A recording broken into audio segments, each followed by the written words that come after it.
звучирујака.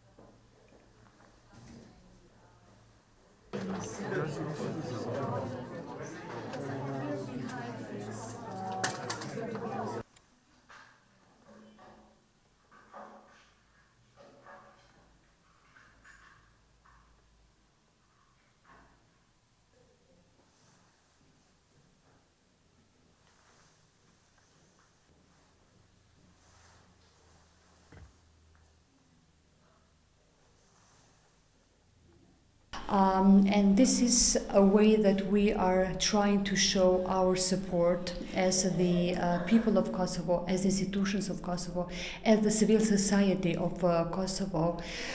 in a way to remind each and everyone who comes within this facility and being able to see and to expose, starting from the artifacts and all the way down to the statements that are around these rooms, that each and every room has its story on itself, will be in a way dealing with the collective memory in order to restore the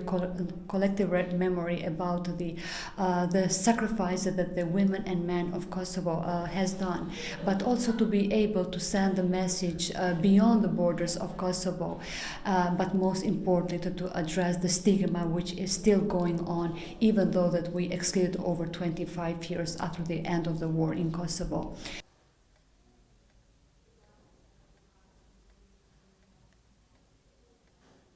While each and every one of us has enjoyed the freedom and the liberty immediately after the end of the war, survivors of the sexual violence, to our shame, we have covered them with a veil of shame instead of covering them with a veil of the pride, because while we have been fighting in many of the battlefields, we have never recognized that these survivors from a different age, which we have here, the dress of 7 years old young lady, that she's not among us, where her and her sister of 10 years old, due to the consequences of the rape, they are not among us anymore.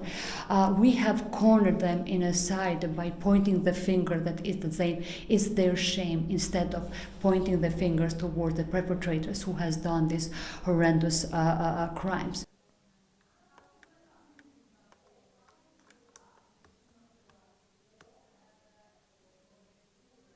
If I am not wrong, not only in the region but in the world is in itself as a museum for the survivors of the sexual violence. Usually there are kind of the museums as a part of the museums of the genocide, museums of the war, or museums of the peace. But in itself, Kosovo is the first country that has established the museum for the survivors of the sexual violence.